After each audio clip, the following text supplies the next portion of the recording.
వీక్షకులందరికీ స్వాగతం. కృష్ణా నది పరవళ్ళు కొనసాగుతోంది. మనం గతంలో కూడా అనేక వీడియోలు చూస్తున్నాం. ఈ మధ్యకాలంలో ఇక ప్రాజెక్టులన్నీ నిండిపోయినాయి కాబట్టి వీడియోలు కూడా దాని మీద చేయడం లేదు.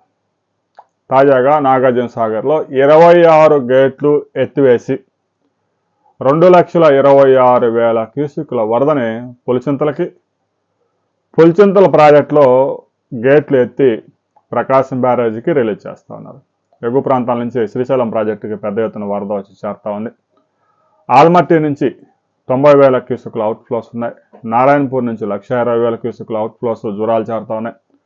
జూరాల నుంచి 1,45,000 క్యూసెక్కులు శ్రీశైలం ప్రాజెక్టుకు వచ్చి చేరుతా ఉంది.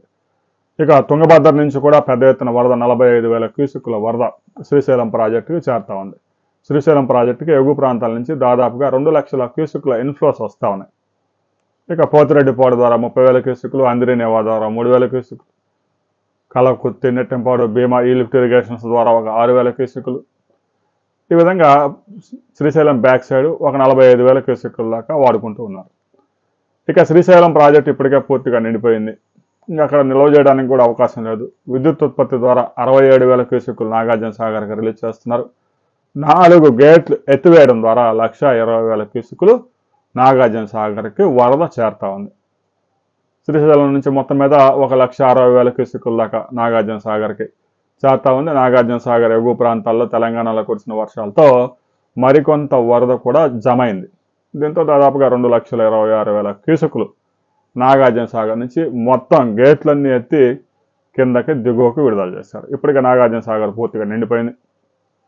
మొత్తం 312 టీఎంసీలకు గాను 312 టీఎంసీల కెపాసిటీతో నీటిని నిల్వ చేశారు.